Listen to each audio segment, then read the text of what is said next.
Buenas tardes, profesor, ¿cómo está? Buenas tardes, mucho gusto, como siempre. Muchas gracias a ustedes también por seguirnos en nuestras plataformas, en las redes sociales y en nuestros programas, nuestros diferentes programas. Hoy vamos a tratar un tema que últimamente está bien popular y es relacionado con lo que la gente conoce como karma. Oh, tan importante, sí. Entonces, queríamos, desde el punto de vista místico, desde el punto de vista de la hipnoterapia, desde el punto de vista de la psicología, desde el punto de vista científico, entrar en esta conversación para ver si podemos también ilustrar un poquito a las personas que están interesadas en este tema. Perfecto. Y entonces yo hice como un pequeño research de qué preguntas pudiera hacerle respecto al karma que la gente preguntara con bastante frecuencia. Y me encontré algunas preguntas, empezando por la más obvia, que es el karma. ¿Qué es el karma? ¿Qué es el karma? Muy buena pregunta. Bueno, vamos a empezar esta explicación por la experiencia suya, su experiencia en la vida. Observe que las vidas de nosotros no son iguales. Un niño nace en el África, no hay comida, la mamá estaba enferma, se muere, el niño crece sin papá, el otro niño nace en un castillo, es muy rico, tiene de todo. O sea, las vidas humanas aquí en la Tierra no son nada parecidas la una a la otra. Las condiciones no son iguales. Y la pregunta es, ¿por qué? ¿Por qué las vidas nuestras son tan diferentes? Las condiciones son tan diferentes. Entonces, hay varias explicaciones o varias respuestas. Usted pudiera decir, bueno, es una injusticia divina que un niño en el África nazca sin comida. Ok, es una injusticia divina, es una respuesta, pero si nos ponemos a pensar, esta respuesta tampoco cuadra mucho, porque una injusticia divina, entonces Dios es injusto, o sea, tampoco nos lleva a nada. La mejor respuesta que existe a la pregunta por qué existen esas diferencias en nuestras vidas, no solamente en cómo nacemos, en las familias, en el cuerpo físico, sino en lo que va sucediendo en el transcurso de su vida, van sucediendo cosas impresionantes, distintas, ¿verdad? Y la respuesta es que todo eso que sucede en la vida es una oportunidad para aprender alguna lección. Y esa oportunidad para aprender es lo que llamamos de karma. Entonces, en la imprenta popular, digamos, muchas veces las personas dicen, bueno, el karma es como un castigo que usted trae de otra vida. Los místicos no ven el karma como un castigo, ven el karma como una oportunidad para aprender. Y desde este punto de vista decimos que todas nuestras vidas son perfectas. Entonces usted me dice, pero ¿cómo me va a decir que el niño que nació en el África sin comida tiene una vida perfecta? Realmente, desde el punto de vista de su aprendizaje espiritual, aquella vida es la perfecta para él, porque ahí están las lecciones que le toca aprender. Pero bueno, vamos a poner un ejemplo, digamos que nos toca un poco más de cerca lo que sucedió el otro día con el puente ¿Ok? en la calle 8. Ujú. Esto tiene que ver con el karma. O sea, ¿es un castigo para esas personas? ¿Qué pasó? No es un castigo para nadie, no es un castigo para el que se murió, no es un castigo para los familiares, no es un castigo para los policías, para los bomberos, es una oportunidad para todo el mundo. ¿A qué me refiero con oportunidad? Cada cual ahí le sucedió este evento, ¿verdad? El evento no es ni bueno ni malo. Yo sé que desde el punto de vista humano uno sufre. ¿Quién aquí no ha sufrido un problema? O sea, yo entiendo todo eso y cuando nos toca uno sufre, le duele. Pero maestro, profesor, ¿cómo es que no es bueno ni malo? ¿Cómo podemos hacer o sea, cómo entender eso que no es bueno ni malo? Claro, eso es una paradoja. Su pregunta es muy buena, es una paradoja. Desde el punto de vista físico y humano, parece malo, duele. O sea, parece malo porque duele, porque no me gusta, porque no es lo que yo quiero que suceda. Pero desde el punto de vista del alma, desde el punto de vista espiritual, a donde el alma ve que hay un propósito para todo y una lección a ser aprendida de todo, desde ese punto de vista, esos eventos no es que sean buenos y malos, sino que son las oportunidades que tenemos para aprender lecciones. Entonces, definiríamos karma como, Oportunidad de aprendizaje, o sea, en una palabra sería karma, oportunidad. oportunidad. Entonces, las personas preguntan mucho, ¿el karma es bueno, es malo o hay karma bueno y karma malo? O sea, esa pregunta es muy buena porque existen dos palabras relacionadas, ¿no? Una decimos karma y la otra le decimos dharma, digamos. Quizás usted escuchando esas dos palabras y te preguntes cuál es la diferencia. Piensa en una cuenta de banco y usted puede tener una cierta cantidad de dinero acumulado que representa su trabajo anterior, o usted puede tener deudas que representa que has consumido más de lo que has generado, digamos. Entonces, lo que nos falta por aprender, diríamos, el karma. Aquello que ya hemos aprendido y para nosotros viene fácil, y todo el mundo tiene un dharma, porque observe, todos los seres humanos tienen algo que para esta persona le viene fácil, le viene natural, lo puede ser fácil. Y para esta persona es su dharma, o sea que tiene facilidad en aquello, no sufre, le resulta fácil. ¿Por qué? Porque tiene un dharma. Quiere decir que en épocas anteriores ya ha aprendido estas lecciones y no le representa un sacrificio. Entonces a eso le diríamos un dharma.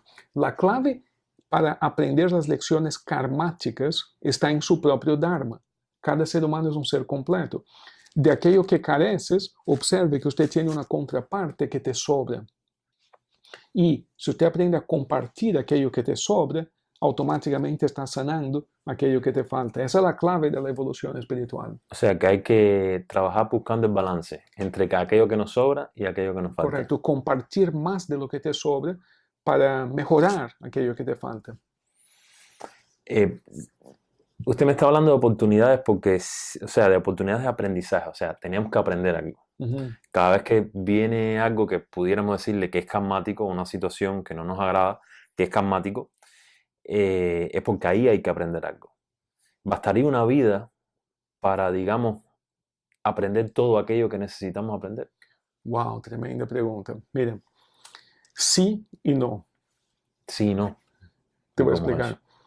Si estamos trabajando solos como seres humanos y tenemos que aprender lección por lección, no habría suficiente cantidades de vida en la eternidad para aprenderlo todo. Examina lo que le estoy diciendo. No tendríamos chance usted y yo.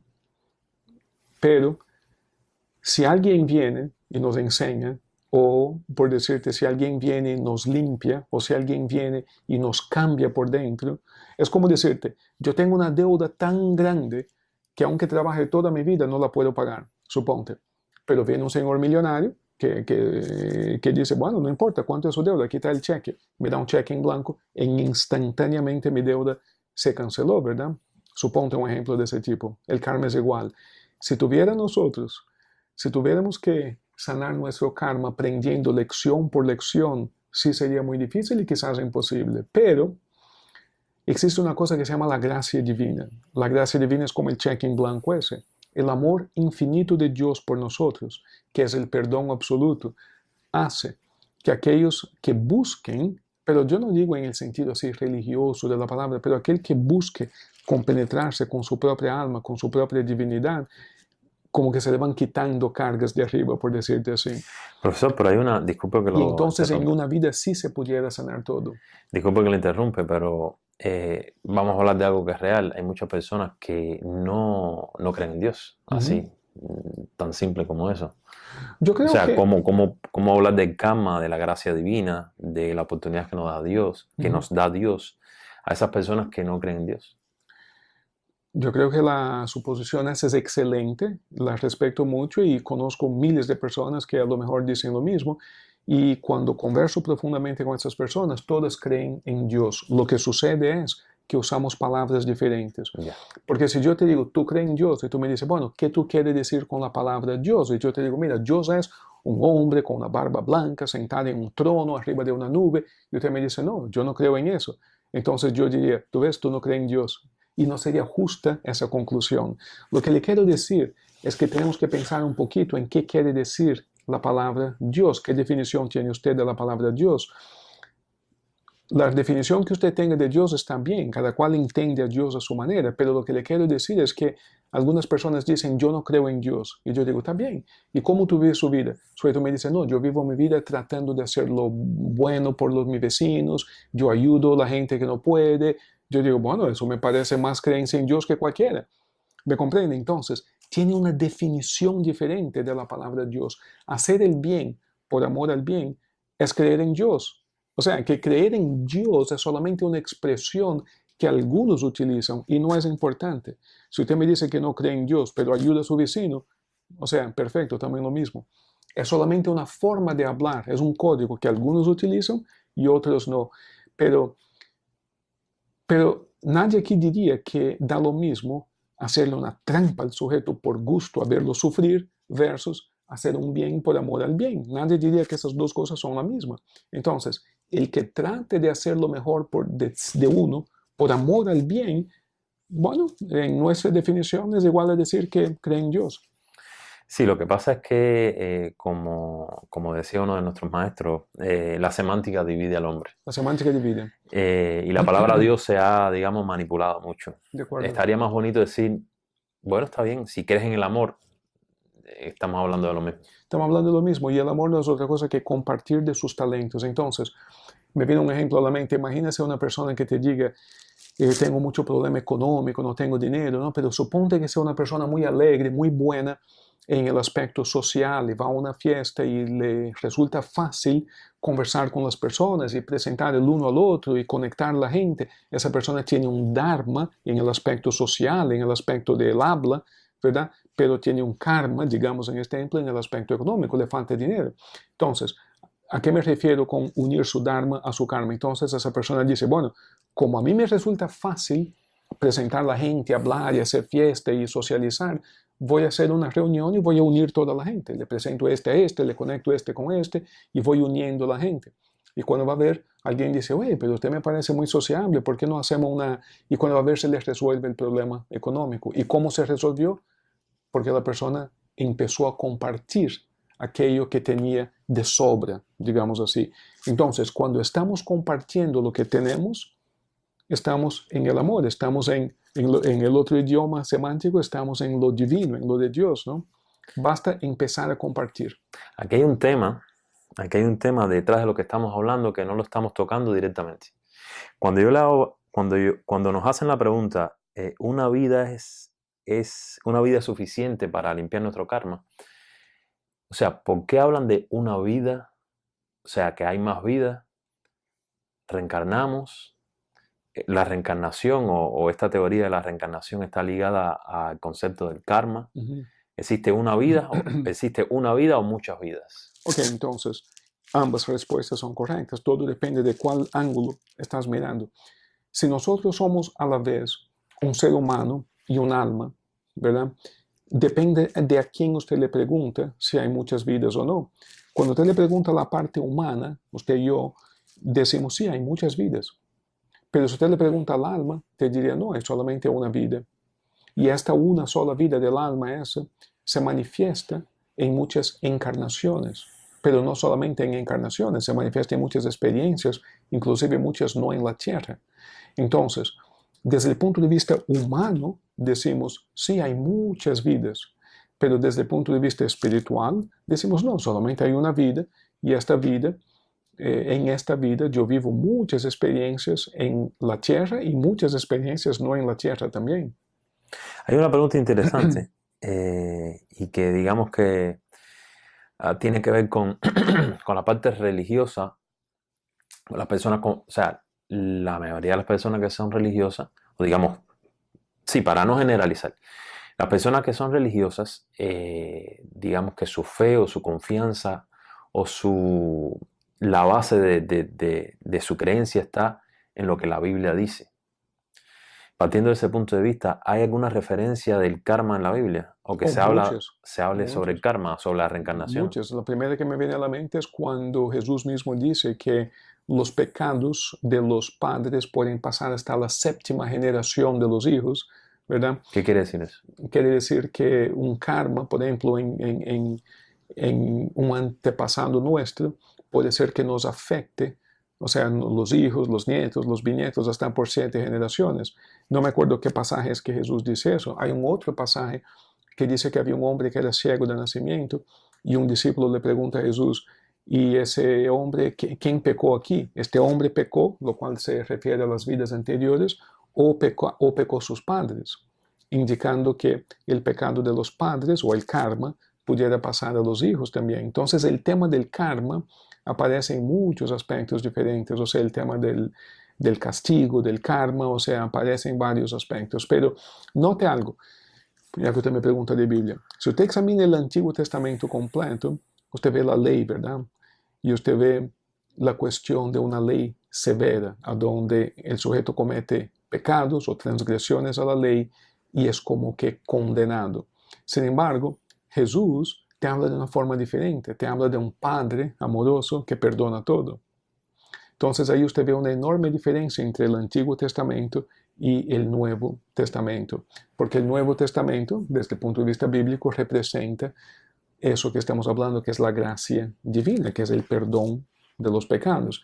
Y ya que estamos en ese tema, si usted quiere saber cómo Dios perdona los pecados desde el punto de vista bíblico, la respuesta la da Jesús mismo. Y la respuesta es cuando usted y yo perdonamos a quien nos ha ofendido aquí en la tierra, en esa misma proporción, Dios nos perdona a nosotros también.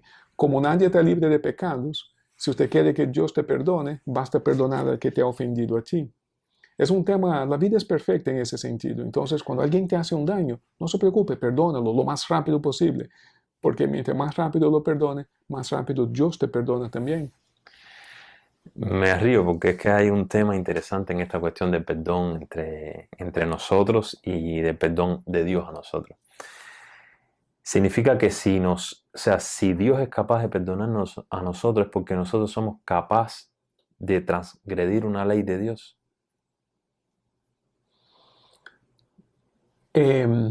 Una vez más, yo creo que ahí entra el tema de la paradoja. En todas esas preguntas, creo que la paradoja esa entra. Desde el punto de vista humano, sí, porque tenemos libre albedrío y podemos funcionar en oposición a la voluntad de Dios. Desde el punto de vista humano, eso es lo que creemos. Pero desde el punto desde el punto de vista divino, eso sería imposible.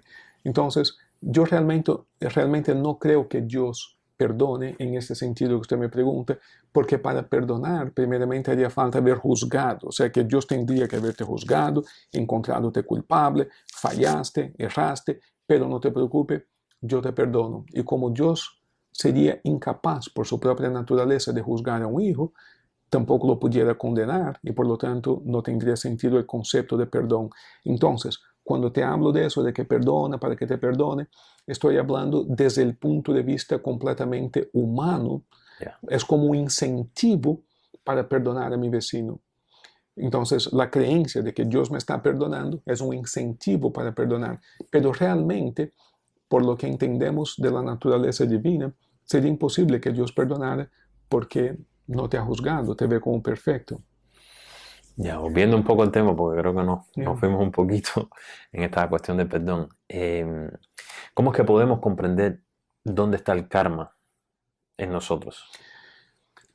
Muy buena pregunta. Mira, si usted examina su propia vida, por ejemplo, aquí en la terapia hablamos mucho de ese tema. Viene una persona a hablarme de un problema y yo le pregunto, bueno, ¿cuándo empezó este problema? Y le digo así porque usted puede hacer eso mismo en su casa. Yo le pregunto, bueno, ¿cuándo empezó el problema? No, empezó el año pasado. Bueno, pero antes del año pasado, nunca te había pasado eso. Y empezamos a hacer como un estudio de su memoria, digamos, de en qué otras circunstancias te ha tocado algo semejante o parecido. Y ese tipo de análisis de su memoria, de cómo ha sido su vida, le podemos decir una contemplación, cómo contemplar mi vida, ¿verdad? Y ahí me voy dando cuenta que efectivamente, de tiempos en tiempos, tiendo a repetir el mismo tipo de problema. Tiendo a tener el mismo tipo de problema con distintas personas en distintas circunstancias. Vamos a suponer, una persona a lo mejor tenga una dificultad con el alcohol, la otra tiene una dificultad con las mujeres, con los hombres, con el trabajo, con cualquier tema, con las leyes, o sea, de tiempos en tiempos comete un crimen, va a la cárcel, o sea, cualquier tipo de circunstancia humana, ¿verdad? Pero cuando uno empieza a hacer esta contemplación, se da cuenta, es verdad, cada vez que me pasa eso, me sucede el otro, cada vez que A, B, cada vez que esto, aquello.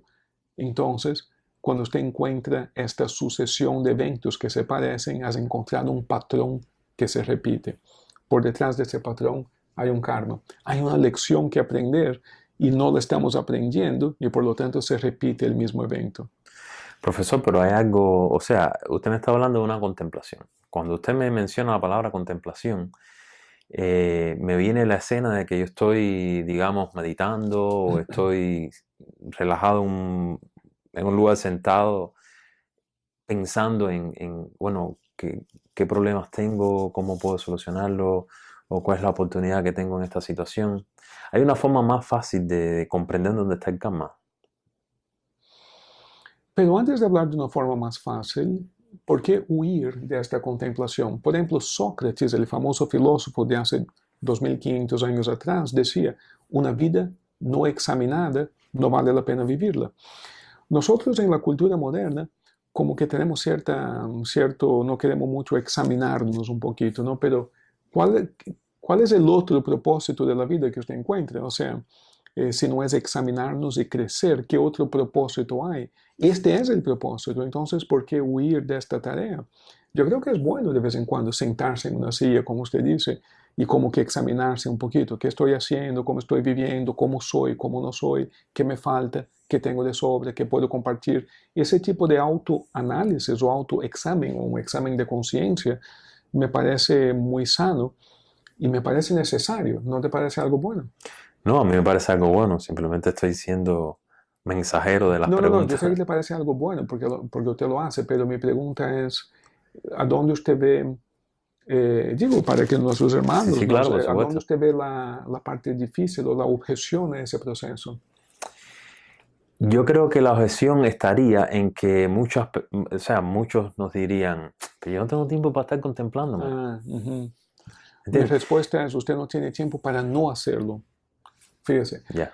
porque la vida nuestra, mira la cantidad de tiempo que desperdiciamos tratando de arreglar problemas que se pudieron haber evitado si hubiéramos contemplado antes.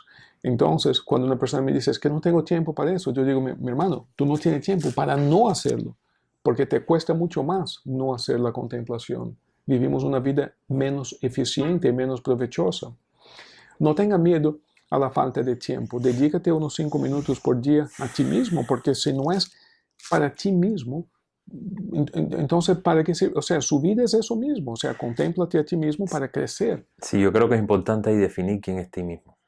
Ujú, O sea, quién es ti mismo, a quién le estoy dedicando tiempo y a quién no. ujú. Hay un ti mismo que exige mucho tiempo de afuera.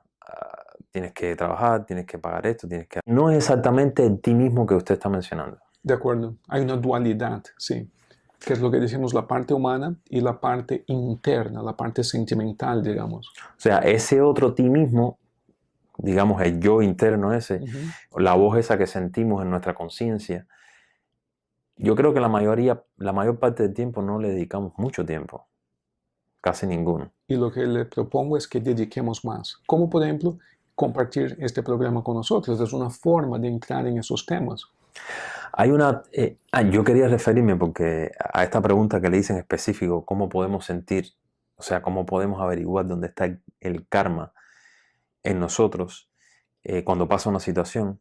Yo recuerdo una lección de nuestro maestro, Santiago Aranegui, que él decía, donde está la angustia, ahí está el karma. O sea, se presenta una situación y aquí como en el centro, en lo que llamamos boca del estómago, donde está el plexus solar, sentimos como una angustia, como algo que se retuerce o que se mueve ahí adentro. Entonces, a nivel físico, él nos explicaba que esa era una señal, o posiblemente una señal de una situación por la que estabas pasando, que era un problema karmático o una situación karmática. Porque esta angustia es como la señal, digamos, La ¿no? De que hay alerta. una alerta de que ahí hay una lección. Es como la lucecita roja en el carro que se prende cuando el motor se calienta. Ahí está el aviso. Por eso yo siempre digo, no ignore sus angustias. Sí. No trate de medicarla, o sea, no trate de taparla. Hazle caso a sus angustias. O sea, por detrás de esa angustia hay una oportunidad muy grande. Y ahora que habla de medicar, digamos que, o sea, digamos no, hay muchas personas que medican esta angustia. Ujú, O sea, se ocupan solamente del dolor físico. ujú. ¿Cuál sería cuál sería el advice? O, para no decir consejo, ¿cuál sería ¿qué usted haría? Fíjese, cuando yo uso la palabra, en este caso, medicar, no me refiero solamente a tomar remedios que recete el médico. Medicar, en este sentido que estoy diciendo, metafórico, sería, por ejemplo, trabajar mucho, comer mucho, o sea, como que distraerse mucho para no pensar en las cosas más profundas, ¿no? La distracción es buena, la diversión es buena, pero cuando es exagerado se convierte en una especie de una droga, como que para escapar, para huir de temas más profundos. Entonces, todo es bueno en cierto grado de moderación, todo es necesario, pero cuando algo se exagera, como la comida, el trabajo, hay un desbalance ahí y como que estamos escapando de algo. Y a eso me refiero como que medicar. Ahora, específicamente, si usted me pregunta de los medicamentos, los fármacos médicos, digamos, no hay nada de malo en utilizar medicinas o cirugías según lo que le haga falta para mantener su cuerpo físico lo más sano posible, si es que hace falta. El único uso de los fármacos que se considera, por decirte, indebido, digamos, desde el punto de vista que estamos hablando, ¿no? Que se consideraría indebido, sería cuando la persona realmente no quiere hacer ningún esfuerzo por crecer o Claro. mejorar y sigue dependiendo de los fármacos para producir un sentimiento químicamente inducido. Y solamente te digo que no es una buena idea porque tiene muy corta duración. No importa qué remedio usted tome, poco a poco el cuerpo se va adaptando, hay que seguir subiendo las dosis y todo remedio tiene una dosis máxima antes de convertirse en tóxico. Y por eso, si usted ha tomado mucho remedio, usted sabe que el médico dice, mira, ya no te puedo recetar más, tengo que cambiarte de remedio, algo más fuerte, otra clase de remedios. Y eventualmente ya no hay más nada que recetarte. Y ahora tenemos una persona dependiente de los fármacos, pero no hay qué cosa más darle. Entonces la persona sufre mucho.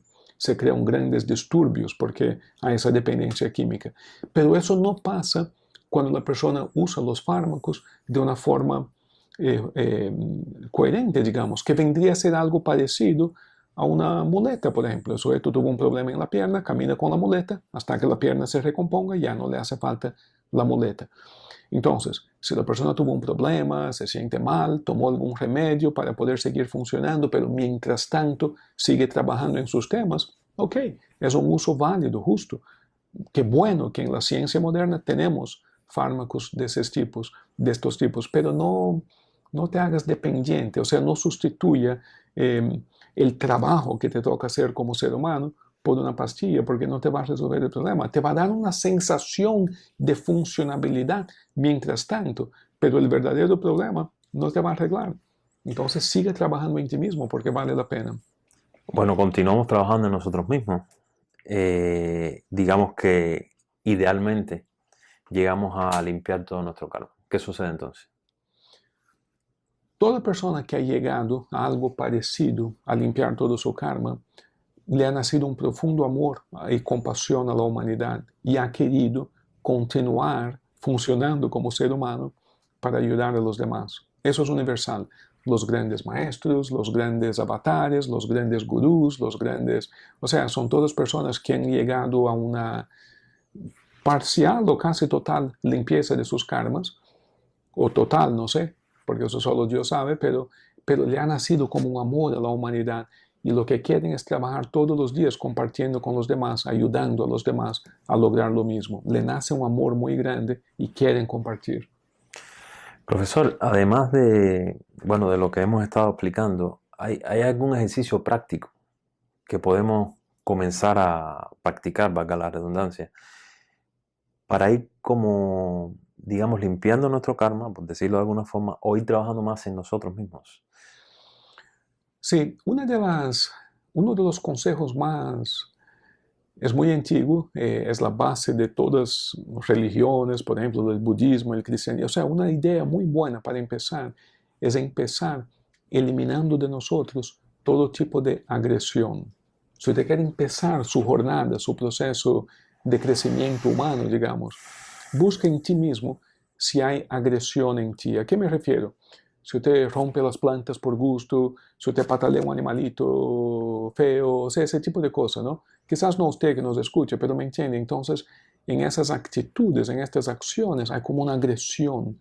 Si usted le grita a una persona, son formas de agresión. Si maneja agresivamente, Se es maneja algo muy común. agresivamente. Si usted trata a su cuerpo físico con desprecio, no lo cuida bien, ¿verdad? Todos son formas de agresión. La agresión puede salir para afuera o puede ser hacia uno mismo también.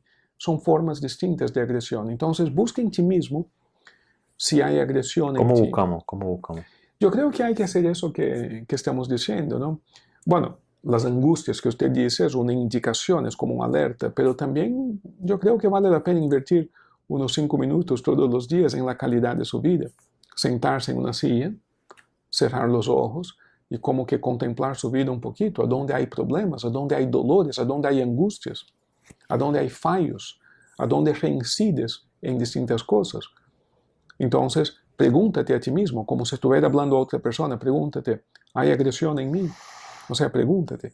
Y poco a poco puede ser que empieces a tener sueños o puede ser que empieces a sentir dentro de ti mismo como una respuesta, pero si hay agresión en ti, yo creo que en todo el mundo hay un poco de agresión, ¿no? Pero si la encuentras o cuando la encuentres, vamos a trabajar en bajar, idealmente eliminar todo tipo de agresión, o sea, no hacerle daño a nada o a nadie más. Y eso es el mejor principio de la jornada espiritual. Esto se me parece mucho a la meditación. Sí, sí. O sea, Yo creo que, meditación. yo creo que la palabra meditación es igual que la palabra Dios o el amor o todas esas palabras, a donde hay tantas definiciones como seres humanos, ¿verdad? Entonces, no he utilizado la palabra meditación porque cada persona entiende algo diferente por la palabra meditación y está muy bien. Pero si te digo, bueno, medita, a lo mejor usted entiende algo, o sea, hay muchas formas de entender esta palabra. Algo comprensible y sencillo es como que sentar en una silla, cerrar sus ojos y preguntarte a ti mismo algunas cosas. Y si encuentras algo ahí en ti mismo, como que hacer un acto de conciencia, digamos, y reconocer, decir, ok, reconozco que soy agresivo, pero no quiero ser agresivo.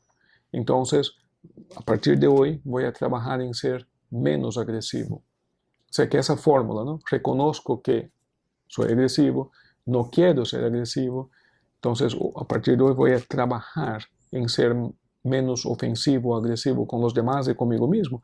Entonces te va haciendo como que un propósito ahí y va trabajando en este tema diariamente, la calidad de su vida va a mejorar mucho. Profesor, traía esta palabra precisamente ¿cómo se dice? A colación. Traía esta palabra a colación porque precisamente quiero o queremos hacer el próximo programa, el próximo espacio, la próxima conversación en referencia a lo que significa meditar, qué es la meditación. Y para darle una introducción al próximo programa, por favor, pudiera explicarnos brevemente, Sí, con para gusto. no darle mucha Mira, con información a él. gusto. Yo respeto el hecho de que existen miles de definiciones y de procedimientos diferentes para el tema de la meditación. Y creo que está muy bien y que cada cual tenga su versión de la meditación, perfecto, todo eso. Le voy a dar una idea. Y si le gusta esa idea, bueno, podemos hablar más en el próximo programa de cómo hacer eso. La idea es la siguiente. Consideremos que cada uno de nosotros realmente es una junta de dos cosas diferentes. Y eh, una vez más, las palabras de la semántica, ¿no? Pero piensa en el aspecto humano, o sea, la persona que usted se conoce, que ves en el espejo, o sea, el ser que usted es, la persona, y una otra cosa que por falta de una mejor palabra le vamos a decir el aspecto espiritual suyo. No es la mente, fíjese, usted tiene un cuerpo, una mente y algo más. Este algo más podemos decir el alma, la conciencia, el corazón, como se lo quiere decir.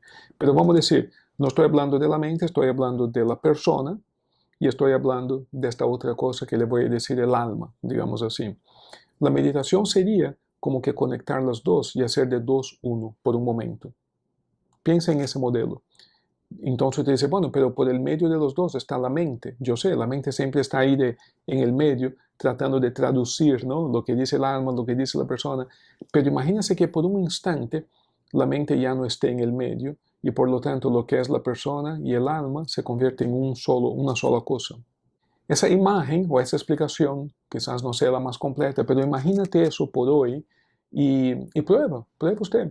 Relájate un momentico, prueba qué pasa, a ver qué pasa. Daño no te puede hacer, Y a ver qué pasa hasta el próximo programa, hablaremos más de ese Sí, tema. ya déjelo ahí, ya déjelo ahí. No vamos a darle mucho más información porque el próximo programa Sí. vamos a profundizar más en lo que es la meditación y cómo es que la meditación es una forma práctica, no es simplemente este, ¿cómo se dice cuando uno dice, no, que los rubios son así?